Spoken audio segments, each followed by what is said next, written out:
गोलजू देवता ने जो खोली और जैसी ताली हाली रखी वहाँ पर, और गोलू देवता नाच जय मामू की करके करी उनने और खट गए।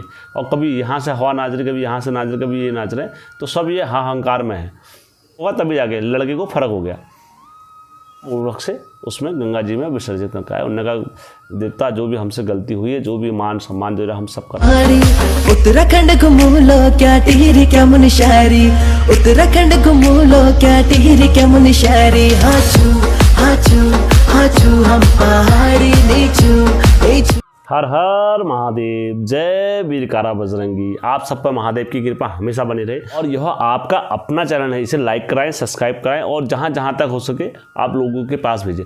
और अगर ऐसी ही स्टोरी आपको सुनना पसंद है और रियल स्टोरी सुनना पसंद है अपने उत्तराखंड के देवी देवताओं की, तो आप मेरे चैनल को लाइक, सब्सक्राइब और शेयर जरूर कर सकते हैं। दोस्तों, हमारा उत्तराखंड क्या है, खंड देवभूमि। तो यहाँ आज भी रियलिटी में सच्ची घटनाएं होती हैं। और ये देवभूमि में आके कितने नास्तिकों का दिमाग बदला है, और कई लोग जो अंधविश्वासी थे वो देवी देवताओं को मानने के लिए मजबूर होते हैं। और कोई 10 साल में लौट कर आता, कोई 15 साल में लौट कर आता, कोई 13 साल में, तो हर कोई यहाँ इस तरीके से लौट के आते हैं और गोलजू के चमत्कार देखते हैं। तो उसी में की एक कहानी मैं आज आप लोगों को सुना रहा हूँ गोलजू महाराज की। इसमें कहीं पर भी यार टूटी ये कमी वगैरह मुझसे रह गई हो तो आप लोगों से मैं क्षमा चाहता हूँ। जैसे कि आप लोगों को पता है कि हमारे पहाड़ों में जब कहीं भी मकान वगैरह कुछ भी अगर घरों में अगर कुछ ऐसी सारी चीज़ें बनती हैं, तो सबसे पहले हमारे वहाँ क्या करते हैं, बुनियाद खोदने का काम करते हैं। और उससे ज़मीन से खोदने के बाद उसमें जड़ से अच्छे से बनाने का ये काम करते हैं।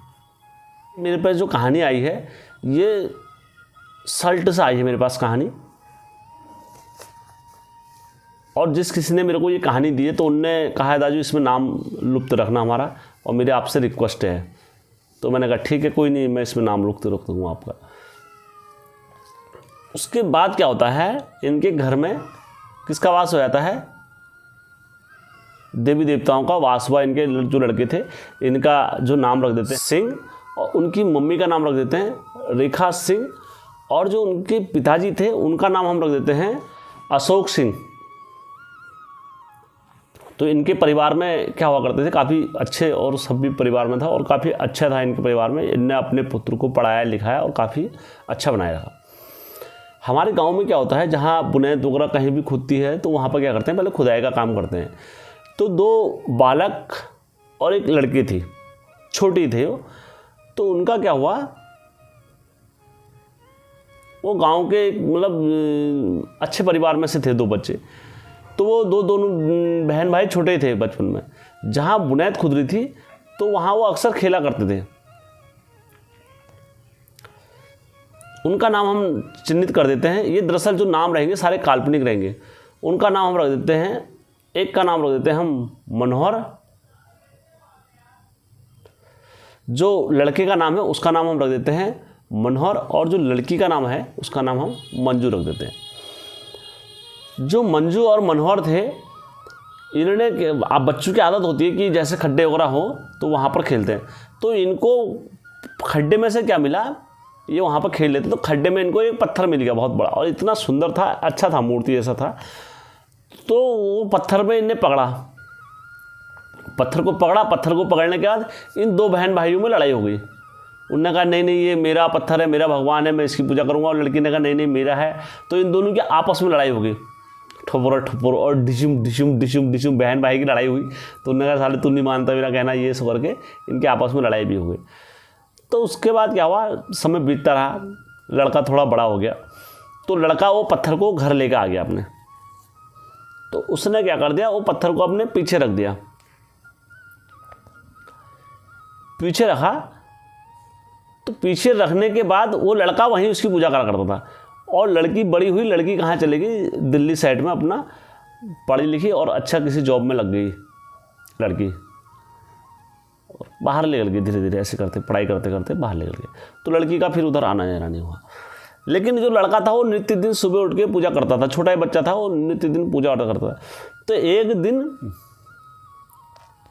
जो इनके गाँव में, मैंने क्या कहा, राजू सिंह जी थे जो, उन्होंने देखा वो बच्चे को पीछे पूजा करते हुए चोरी। उन्होंने कहा यार ये पत्थर कहाँ से लेगा। उन्होंने कहा मैं ये वहाँ मेरे को मिला और उसको भी पसंद आ गया, पत्थर पसंद आ गया था।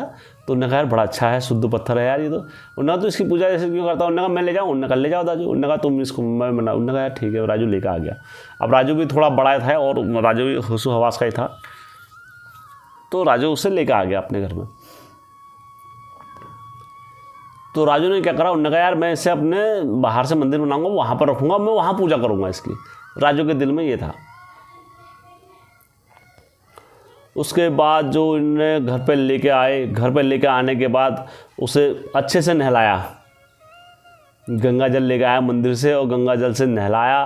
पहले गौ से नहलाया, फिर गंगा जल से नहलाया और फिर उसके गौ छिड़का आरो पारो, फिर उसमें तिलक चंदन और सारी चीज़ों का लेप करा। लेप करने के बाद उसको क्या कर दिया, शुद्धिकरण कर दिया पत्थर का।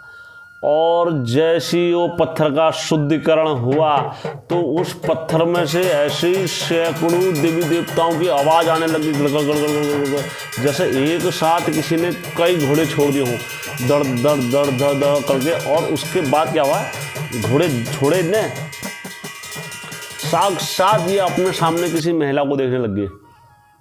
सुंदर सुशील स्त्री महिला इनके सामने प्रकट होने लग गई। तो इनके साथ में जब होती थी तो महिला क्या करती थी, वो इन पर नाचने लग गई राजू सिंह पर। जब उसके मम्मी पापा उन्होंने देखा, उन्होंने कहा यार ये क्या हो गया, ये क्या हो गया। तो उन्होंने देखा, इसे देखा, उन्होंने कहा यार ये तो है, ये तो ऐसा हो रहा है, ये तो ऐसा हो रहा है करके। जब देखा मम्मी पापा लोगों ने क्या ये, तो उन्होंने कितने जगह दिखा दिया, कितने जगह दिखा दिया, कितने जगह गए, कितने जगह आए, कितने जगह कर दिया इनने। तो वो किसी देवता के हाथ में नहीं आए। कतिरुमेन ने सब देवताओं को दिखाया तो किसी के पकड़ में नहीं आया। जब किसी के पकड़ में नहीं आया, जब हार मान हो गए, तो महिला ने क्या करा, अपने मैत में से गोलू देवता को नियुक्त करा। गोलू, और वो गोयल थे चमड़खानी गोयल देवता थे। जब वहाँ से इन्होंने चमड़खानी गोलू देवता को नियुक्त करा, घर में नियुक्त के लेके आए। नियुक्त के लेके आने के बाद उन्होंने कहा परमेश्वर महाराज मेरे घर में ऐस काव है रे, परमेश्वर महाराज मेरे घर में इतनी संकट, इतनी दुविधा और ये हो रखा है, तो बताओ मेरा लड़का तो ये मतलब हाथ से निकल गया, ये पागल हो गया, तो तुम बताओ क्या करना है, कैसे करना है। अब वो लड़के में 24 घंटे स्त्रियों का वास रहता था और वो हर हमेशा इतने सारी चीज़ें देखता था, हर हमेशा चलते हुए देखता था। और वो पूजा करना, नित्य कर्म उसमें करता रहता था पत्थर पर। अब क्या हुआ, ये सारी चीज़ें जब चल रही थी तो उन्होंने क्या करा, यार ये तो मतलब मेरे लिए भी धर्म संकट हो गया। जब उन्होंने वहाँ पर खोली, गोलजू देवता ने जो खोली और जैसी ताली हाली रखी वहाँ पर, और गोलू देवता ना जय मामू की करके करी उनने, और खट से दानियाँ फेंकी तो दानियाँ चल गई उनकी। तो गोलू देवता ने कहा यार तुम्हारे घर में दरअसल ये जो मामला है, ये कहीं पत्थर की पूजा कर रहा है लड़का तुम्हारा। उससे पूछा, उन्होंने कहा हाँ मैं कर रहा हूँ। उन्होंने कहा यार जो ये तू पत्थर की पूजा कर रहा है, ये पत्थर आज से, और ना ये किसी की बात मान रहा है लड़का तुम्हारा। उन्होंने कहा तुम इतनी जगह नाचा के आ गए, इतनी जगह खुदा के आ गए हो, इतनी जगह क्या करके आ गए हो, इन्होंने किसी की बहुत ही नहीं मानी। उन्होंने कहा हाँ ये बात तो तुम सही करो, किसी की बबूती नहीं मान रहा है। और उन्होंने कहा ये मेरी बबूती और मेरे सामने इसलिए नहीं कर पा रहा है क्योंकि मेरे साथ मामू की शक्ति है। गोलू ने कहा मेरे साथ मामू की शक्ति है और मामू का आशीर्वाद है, तब जाके ये मेरे ऊपर और मेरी शक्तियों के ऊपर कोई प्रभाव नहीं कर पा रहा। उन्होंने कहा गोलजू अब कैसे करें, क्या करें, अब तुम रास्ता बताओ, तुम ये बताओ। उन्होंने कहा मैं रास्ता तो बताता हूँ, लेकिन मानना नहीं मानना तुम्हारी जात की बात है। उन्होंने कहा ठीक है। उन्होंने कहा जो इस गांव में जो पहले जो रहते थे वो खारू जाति के लोग रहते थे, क्योंकि ये धरती पर किसी का हमेशा राज नहीं रहा है। उन्होंने कहा जब खारू जाति के लोग रहते थे तो वो कहते थे वो तंत्र मंत्र विद्या के महाज्ञाता थे। उन्होंने क्या करा, एक पत्थर पकड़ा है और वो पत्थर में सारे देवी देवताओं को वास करके और कैद करके नीचे दबा दिया था। तुम्हारे पुत्रों ने क्या करा, उसका शुद्धिकरण करने के बाद उसको ऊपर लेकर आए, लेकर आने के बाद उसको क्या कर दिया, प्राण प्रतिष्ठा कर दिया। और जैसे ही इसने प्राण प्रतिष्ठा करा तो उसी दिन से इसकी पकड़ हो गई और सारे देवता इस पर नाचने लग गई है। और कभी यहाँ से हवा नाच रही, कभी यहाँ से नाच रहे, कभी ये नाच रहे, तो सब ये हाहाकार में है। तो उन्होंने कहा हाँ ये बात तो सही करो। तो उन्होंने कहा इसका क्या उपाय हो सकता है गोलजू महाराज?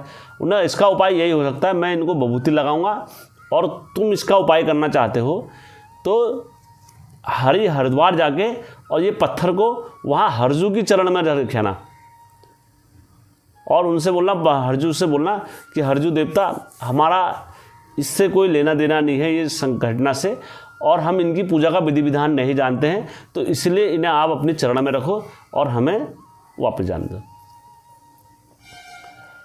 अब जो इतनी जो बात कही उन्होंने कहा ठीक है। तो उन्होंने फिर गोलजू देवता ने लगाई जय मामू की करके दानी फेंकी और वो करा दानी पूर चल गई।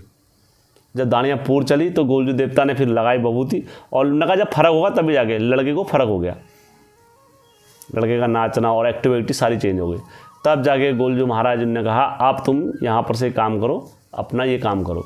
तब वो हरिद्वार गए। हरिद्वार जाने के बाद वो पत्थर को आदरपूर्वक और विस्तार पूर्वक से उसमें गंगा जी में विसर्जित करके आए। उन्होंने कहा देवता जो भी हमसे गलती हुई है, जो भी मान सम्मान जो है हम सब कर रहे हैं और वह हमें इतना कर देना, हम तुम्हारी पूजा का विधि विधान नहीं जानते तो इसलिए हम आपको गंगा जी में विसर्जित कर रहे हैं। तो उसके बाद इन्हें गंगा जी में विसर्जित करा। ये सत्य घटना है और इस किसी भाई को अगर इसका प्रमाण चाहिए तो वो मुझसे कांटेक्ट कर सकता है, मैं आपको इसका प्रमाण दे दूँगा। और यदि आपको मेरी कहानियाँ अच्छी लगती हैं और लगता है कि हाँ वाकई में ये सत्यता वाली कहानी है, आप मेरे चैनल को लाइक, सब्सक्राइब और शेयर जरूर कर सकते हैं और ये गोलजू की जो सच्ची कहानी है आप भेज सकते हो मेरे साथ। ठीक है दोस्तों, कोटि कोटि धन्यवाद आपको।